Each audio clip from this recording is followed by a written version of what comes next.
Well, hello everyone, and I'm absolutely thrilled that joining us at this year's Clia Conference is Frank Del Rio, the President and CEO of Norwegian Cruise Holdings. So, Frank, welcome to London. How are you?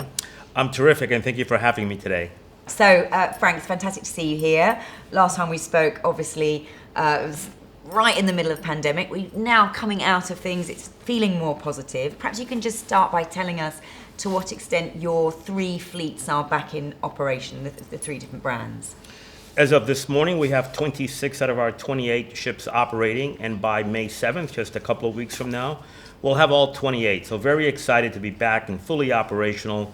I believe we have 17 vessels here in Europe.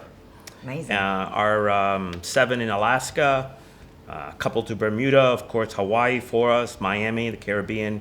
So, the great cruise comeback, as we like to say at Norwegian Cruise Line Holdings, alive and well, and we're off to the races now. Brilliant. All right. And how has the restart been? I mean, we always said it was going to be harder actually coming out of this than going into it. It's a big undertaking to get all the ships back in the water. Well, they've always been in the water. I know. But look, it's been challenging. The industry started back midsummer last year, June, July. Right in the middle of the Delta surge. And then when things were getting better, Omicron came along. And then when Omicron was dipping, we had the situation with Ukraine and Russia. But, I've always said that every time there is a major event that occurs that impacts our business, whether it's a weather-related event, a political event, a terrorist event, something of that nature, what happens? Well, the business that you have in the books tend to stay in the books. There's a little bit of a cancellation increase, but not much. But what really happens is that new bookings stop. And they stop for about 8 to 10 weeks until the dust settles. The problem with the pandemic is the dust has never settled because there's one event after the other. Something always happened. Guess what? Nothing bad has happened, or nothing newly bad has happened in the last 8 weeks. Wood. Yes, touch wood.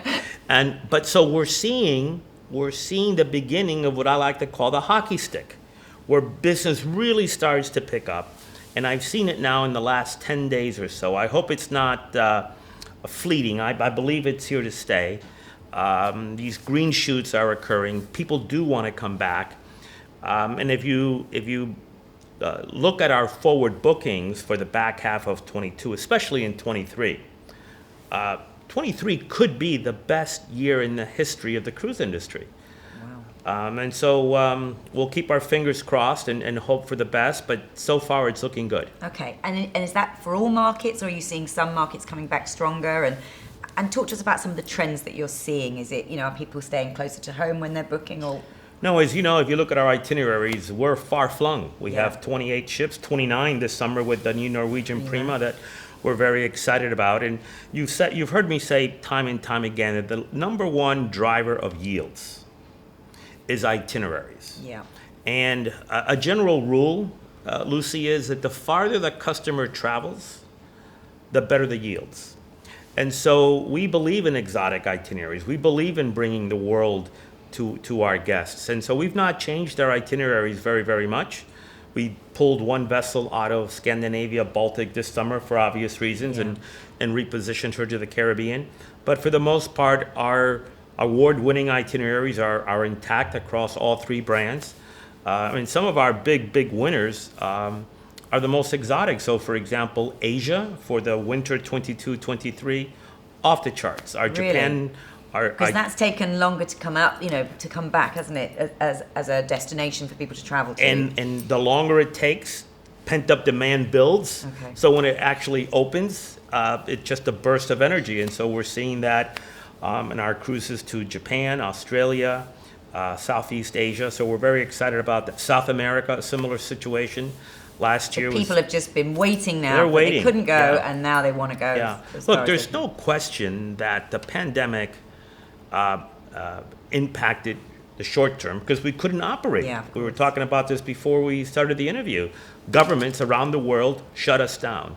But it didn't shut down the people's will to want to cruise. Yeah. It's still a fantastic vacation experience. The value of a cruise vacation is second to none. And now with inflation raging around the world, there's no better time, there's no better value in the cruise market than a cruise. Yeah, and when we interviewed you recently, you were talking about actually your prices had gone up by about 10% at the time. Is that still the same? What's happening in terms of pricing? No, pricing is strong. Inflation is a double-edged sword. Yeah. Inflation is companies, suppliers can command a higher price for their product, and that's what causes inflation. Well, we're no different.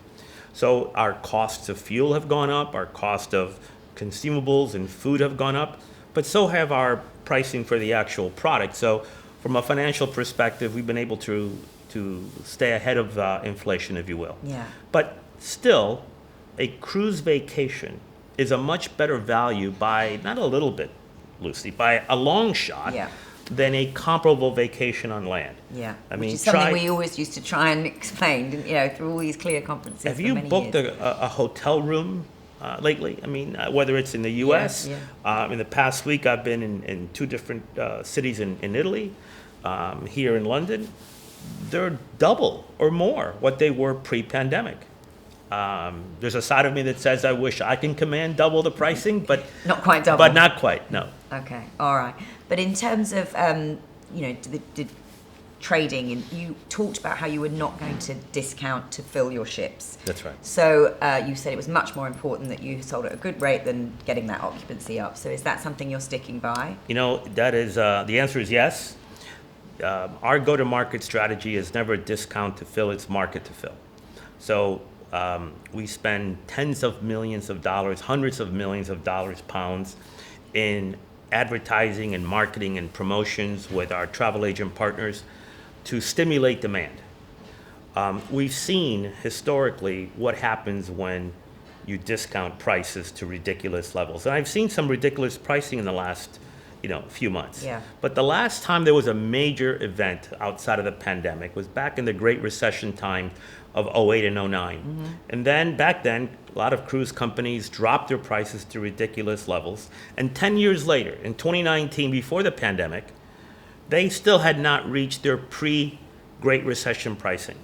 That's just not good business. It damages your brand, and needless to say, your bottom line as well. So throughout the pandemic, we have stuck with our go-to-market strategy that has been so successful for all three of our brands, and we don't discount. We rather spend marketing dollars to get ahead of the game. So does that mean some of your ships at the moment are not sailing full, but you're cool with that? That's correct. Yeah. Okay. All right. Look, we went from 110% occupancy to zero.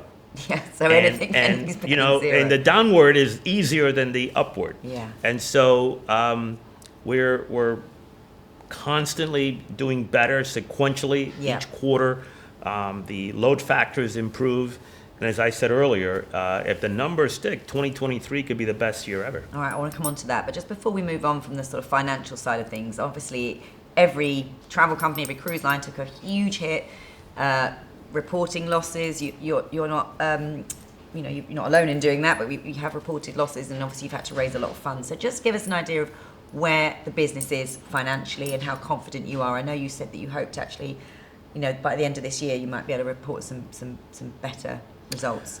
Yeah, look, one of the wonderful confirmations, or one of the real confirmations of how strong this industry is, that when it was the bleakest, when government shut us down, and it wasn't for a week or two, in the case of the cruise industry, it was 16 months with zero revenue, that we were able to raise billions of dollars, along with our competitors, to literally stay afloat. Yeah. And so that is as good confirmation as any that this is a very strong industry, that travel agents can feel comfortable and safe, consumers as well, that we're going to be able to ride it out. And so in our case, we are.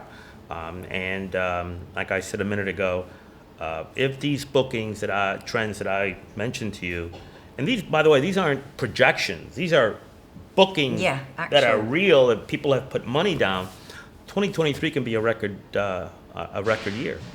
Yeah. You've seen that new ships keep coming online. We have 9 vessels on order.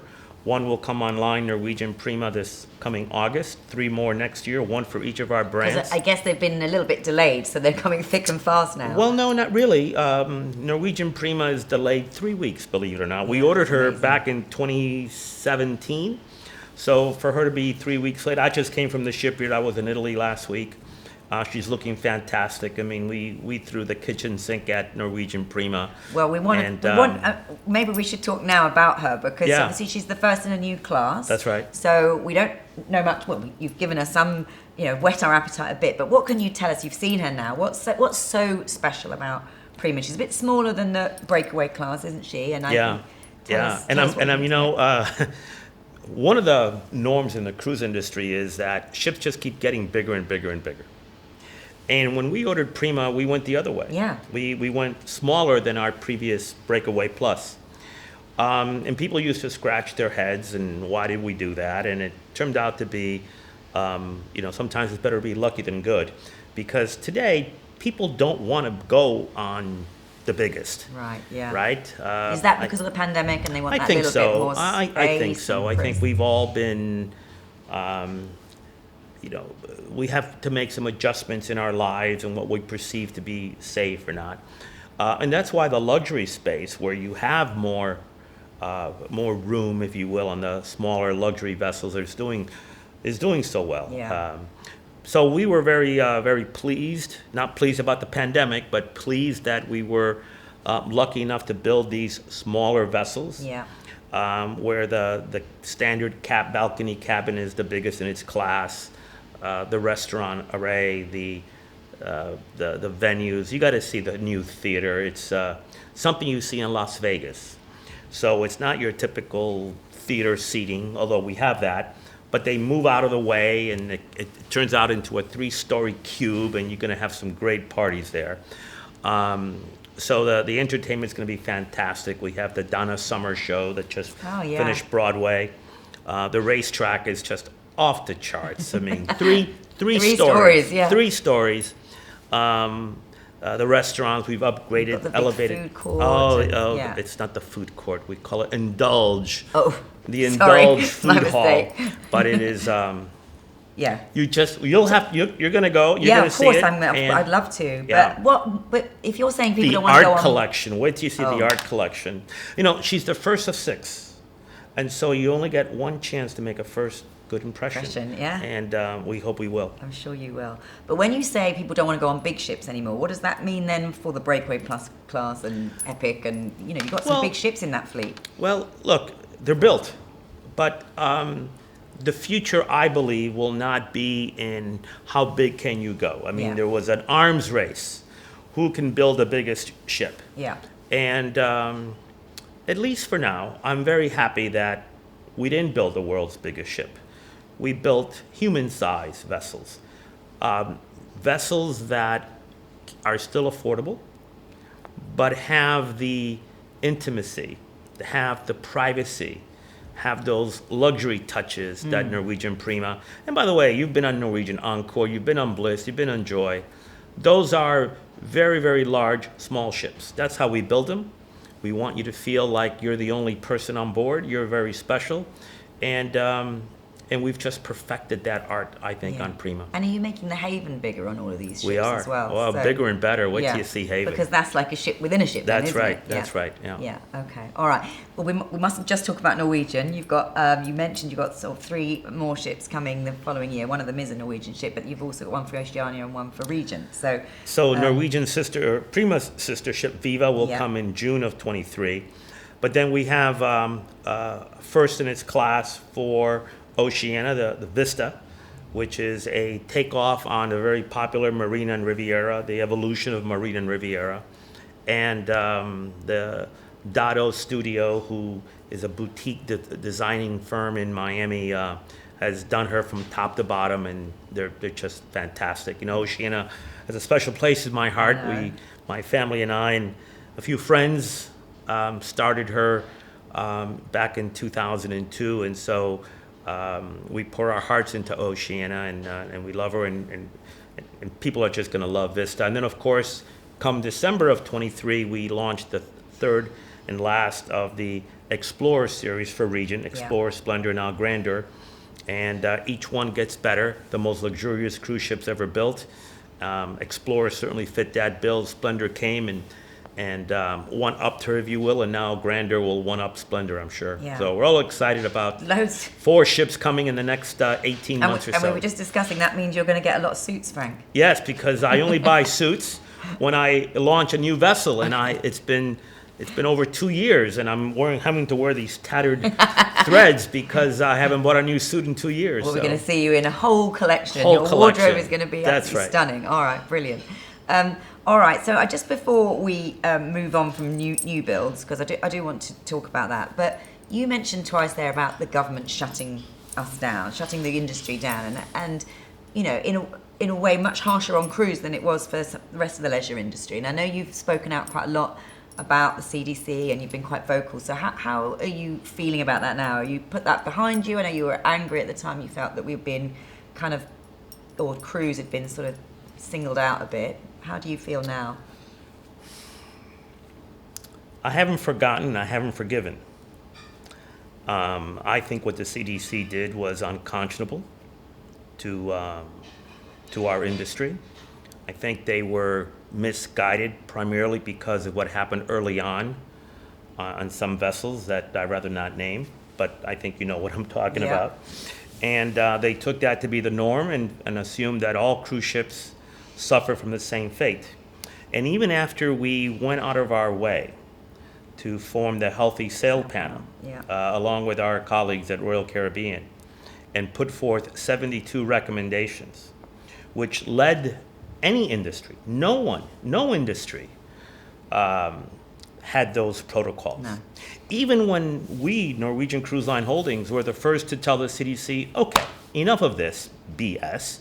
We'll mandate 100% of everybody on board being vaccinated. How can you say no to that? Yeah. Tell me another venue on earth where you can walk in and be guaranteed that everyone inside that space, whether it's a hotel, a school, an office building, a store, nightclubs, you could do all sorts, a stadium, an airplane, that everyone on board is vaccinated, they still have these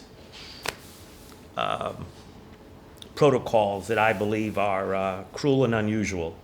To this day. We have to go through hoops, if you will, and hurdles that no one else does. So we think it's discriminatory, quite frankly.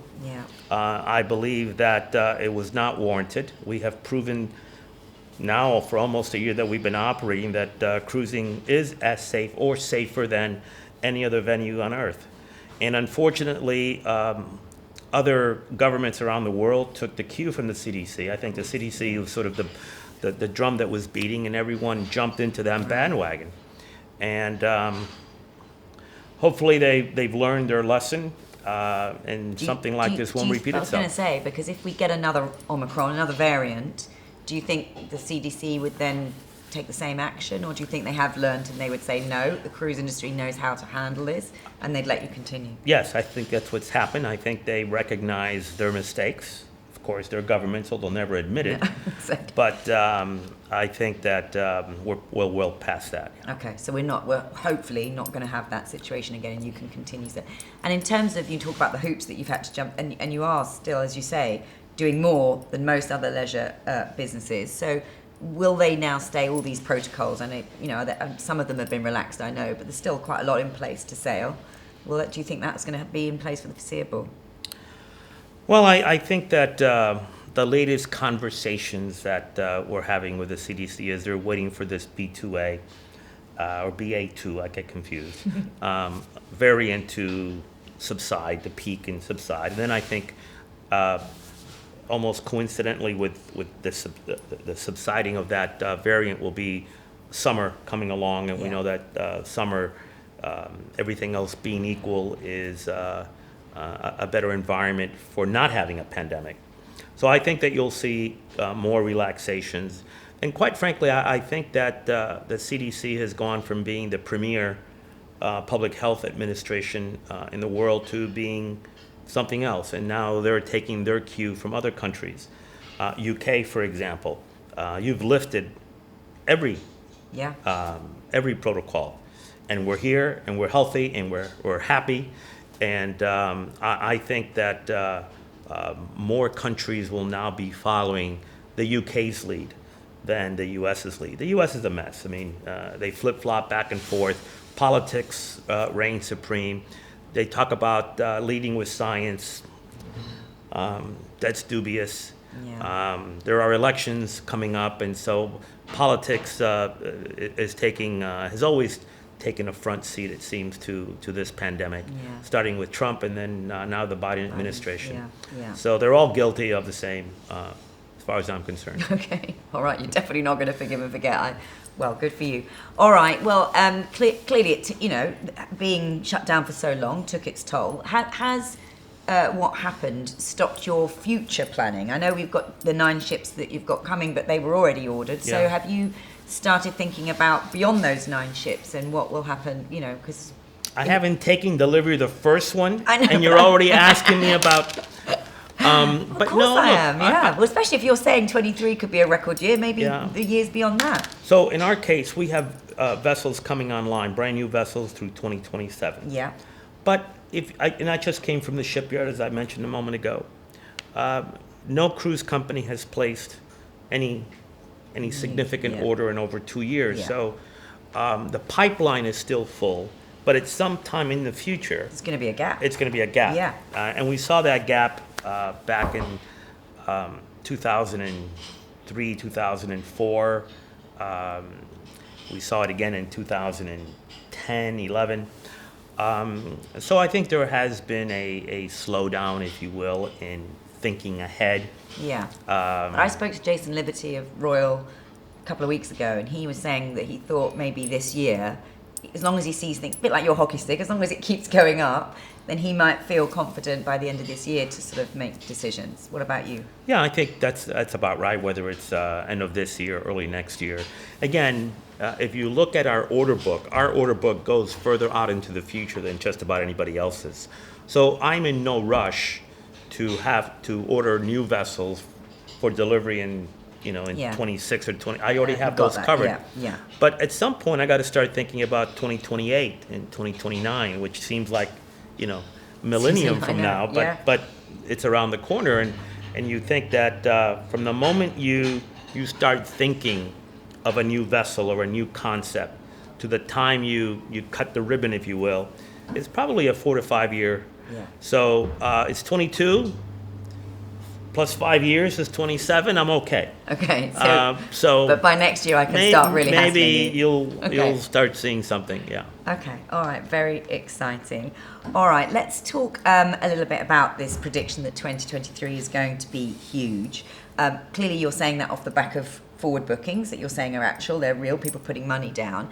How are the trade doing within that? Are you getting a lot of bookings through the trade? Clearly, they've been hurt, just like you guys. So perhaps just talk to us about your business through agents. Well, look, I think the trade has been hurt more than the major cruise companies. We're a public company. We can go to the capital markets and raise billions of dollars. The typical small business travel agent can't. And so they've been hurt, perhaps not in the billions of dollars, but in absolute terms.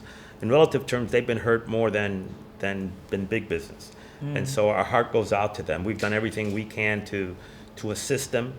As you know, our go-to-market strategy is not to discount, but to market, to fill their vessels. Yeah. And so we continue to market, continue to spend advertising dollars you have in the with UK them. market. When we had to cancel all the cruises throughout time because of the pandemic, we always protected travel agents' commissions so that they wouldn't be hurt. And so we recognize how important the travel agency community is to our business. Having said that, many travel agents made the difficult decision to exit the business during the pandemic. The good news is that it's always what comes first, the chicken or the egg. Well, in this situation, I've determined that what comes first is the ships returning to service. Yeah. Because now I'm seeing travel agent community wake up. They've been asleep a little bit. They're now waking up. So they might not have all of them exited completely. They might have just closed their doors for a bit. Like bears sleep in the winter. They've been dormant a bit, but they haven't gone away. Yeah. And so I'm beginning to see a bit of an upswing in the percentage of the business that's coming back through the agency community. Did you see more coming direct for a Yes. while then? You have been Yes. seeing that, okay. Yeah. They were Alright. closed. Yeah. And so business was down. Yeah. So in absolute terms, all channels were down a lot. Yeah. But in relative terms, travel agents dropped a bit. And now it's coming back. Okay, good. We first saw it in the U.S. Yeah. We're now begin to seeing in the U.K. and throughout Europe. So we're hopeful because, quite frankly, the travel agency business or the cruise industry cannot survive long term without the agents. There's Yeah. a symbiotic relationship. Yeah. We need each other. And so we are doing everything we can. And I know it's not just we, our company, but our competitors as well. We all need the travel agency community. We don't want to do this by ourselves. It's more costly. It's Yeah. not as efficient. We need our advocates out there, our travel agent partners. And so we're rooting for them, and we're doing everything we can to make sure they come back stronger than ever. So you'll be doing that with joint marketing, the kind of things you just talked about. But what do you think is the biggest opportunity for agents then, particularly those watching this, in the cruise sector? You know, what do they need to do to make sure they do grab a slice of this growth that we're now seeing?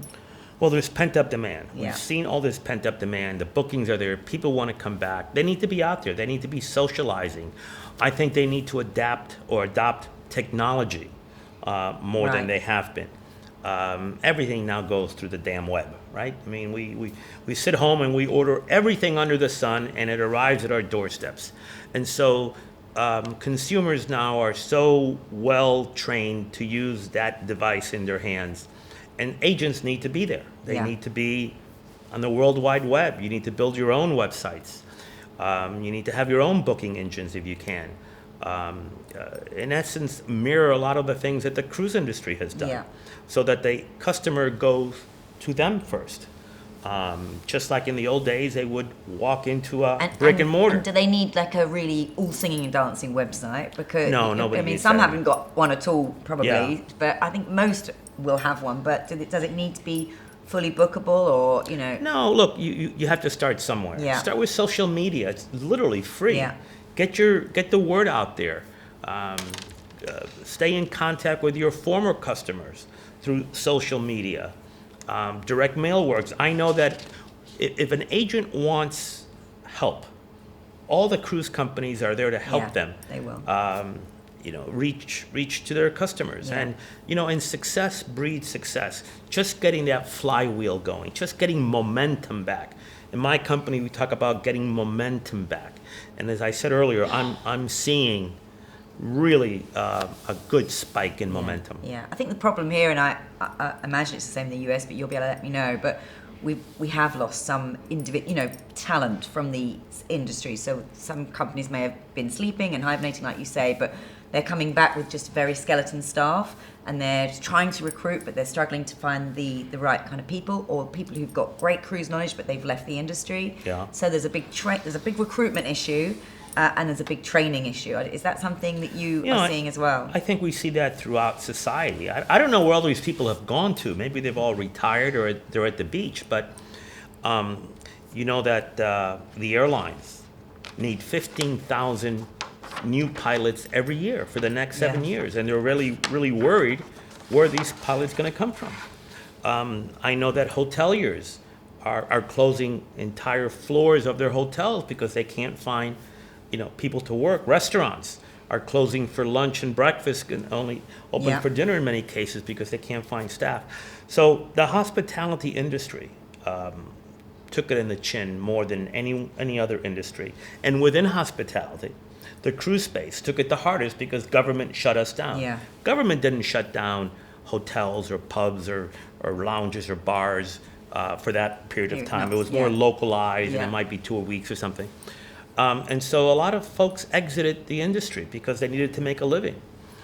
But there's a passion about the cruise industry. There's a passion about travel, and I think many of them will now start coming back. In fact, like I said earlier, we've begun to see them coming back. Yeah. We need them to come back. We do. You talk about that passion. The theme of the Clia Conference this year is Love Cruise. We want people to fall in love with it again. I wonder, why do customers love your cruises? And have those reasons to loving cruise changed at all? I mean, we talked a little bit how they now don't want necessarily the big ships; they want it a bit smaller. But what have things changed since the pandemic in terms of what people love about this type of holiday? Look, I don't think the fundamentals have changed. I talk to some folks and they tell me that the pandemic changed everything. I don't believe that. I don't think the pandemic changed everything. I think we're more conscious of our health, of the environment that we're in, and so I think having more space helps. Having a higher end environment is what people aspire to. And of course, Ocean and Regent certainly deliver on that point because they are smaller vessels, luxury vessels. People want to see the world. They've been cooked up in their flats for all these months and years now, and they want to see the world. And so, like I said earlier, our most popular itineraries are our most exotic itineraries. So we're very glad that we have that worldwide footprint where we visit over 500 ports. At the Norwegian brand, the Haven has been just a home run. A ship within a ship where you have the intimacy, the privacy, the space that you typically find in Oceania or on Regent. But then you have this incredible ship that you can go to the casino, the spa, the racetrack, the shops. So all those characteristics of cruising are intact. Pack and unpack once, visit 5 ports, 5 countries in a week-long cruise, and then there's the value proposition. Yeah. And maybe it's always awkward to talk about money, but the value that a consumer can obtain by going on a cruise vacation compared to flying somewhere, staying at a hotel, paying for all your food, your entertainment, whatever excursions you're going to take. There's no comparison. I mean, it's 3 to 1. And now in this age of hyperinflation, I think people are watching their money more so than ever. Yeah. And if they do, does that worry you? By the way, we've got these concerns coming down the line about the cost of living. Yes. And inflation. Does that worry you? Yes. As the owner of a big business, yes. though. Yes. I mean, look, there's talk about recession. Yeah. Right. Higher interest rates. Yeah. We've already got higher fuel prices because of geopolitical, issues around the world. Yeah. So there's stuff coming down the track that could be more hurdles. It could be. We're hoping for the best, planning for the worst. I think our go-to-market strategy of market to fill, not discount to fill, also bodes very well for travel agents. Travel agents earn a commission on what they sell. And so if you're earning a 15% commission, would you like to sell a $2,000 cruise or a $1,000 cruise? I think the answer is obvious. And across our 3 brands, one of the things that we do better than anyone else. I'd like to sell a Regent cruise, actually. And I will that boast. Would be the most expensive. I will boast about this just a little bit, is our bundling. Right. So Regent is all-inclusive. The only reason you have to go for your wallet is to pay for your spa, your boutique purchases, and your gambling losses, because you will lose. Everything else is included. Ocean is now far behind, and now with Norwegian and our Free at Sea program, bundling and the value proposition that bundling gives the consumer, but most important to the travel agent, because the travel agent is earning a commission on onboard spend that they normally would not receive. So when we include free beverages and free specialty dining and free shore excursions and free Wi-Fi and free air and all these things, those are all included in a price point that is higher and therefore a higher commission for the travel agent. Okay. All right. Without doing any more work. Yeah, absolutely. All right, conscious of time, Frank, but I do just want to talk about another thing that has become a big priority, even though you've had all this other stuff to deal with, but the environment and sustainability is high on your agenda, isn't it? You've just come out with your net zero strategy by 2050. So tell us a little bit about that. You're doing lots of things, aren't you, to try and reduce your carbon emissions, and not just you, but also the partners you work with. Yeah. Look, it's society is demanding it. Right. Mother Earth is in trouble. Global warming is not a hoax, and so we have to fix it. And I think that the leaders of the world recognize that, and we have to start somewhere. Our commitment is to have net zero greenhouse gas emissions by 2050. Yeah. Now, I'll be 96 years old by then, Lucy, and so I'm really anxious to see how far we get. Can we have an interview then and I'll find out I'll give you an exclusive. But the entire cruise industry ecosystem, starting with the engine manufacturers, the shipyards, the companies where we buy fuel from, in order to achieve net zero greenhouse gas emissions, we have to have technological breakthroughs. It cannot happen with the existing fuels. It won't happen with LNG. Yeah. We need scientists to come to the Yeah. forefront and help solve this.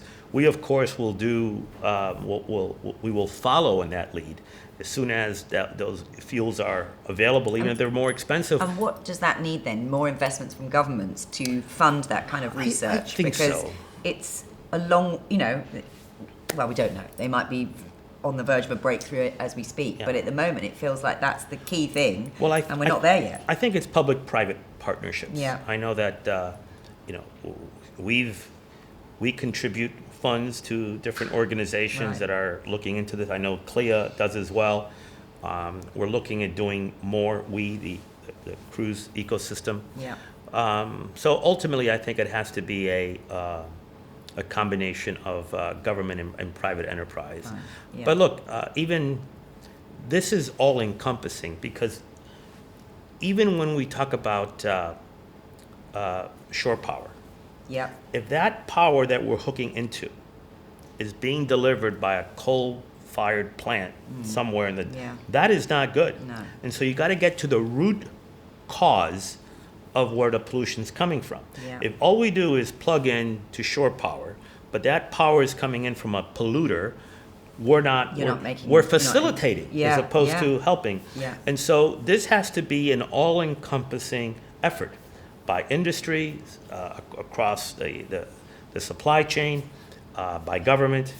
But we all have to recognize that we have been conducting ourselves in a certain way for a long period of time, and the pivot, the conversion, will not be easy. It will be costly, but we have no choice. It's the future of Mother Earth. But you said society demands it, and it's clearly a priority for you, but is it a priority for your customers yet? Are they demanding, are they prepared to pay for it? I suppose that's the bottom line. I think so.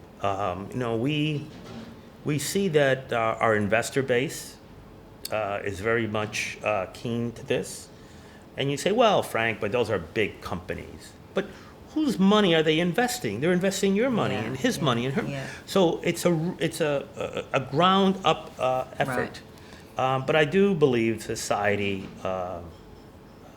is aware that Mother Earth is in trouble, and that we all have to do our share.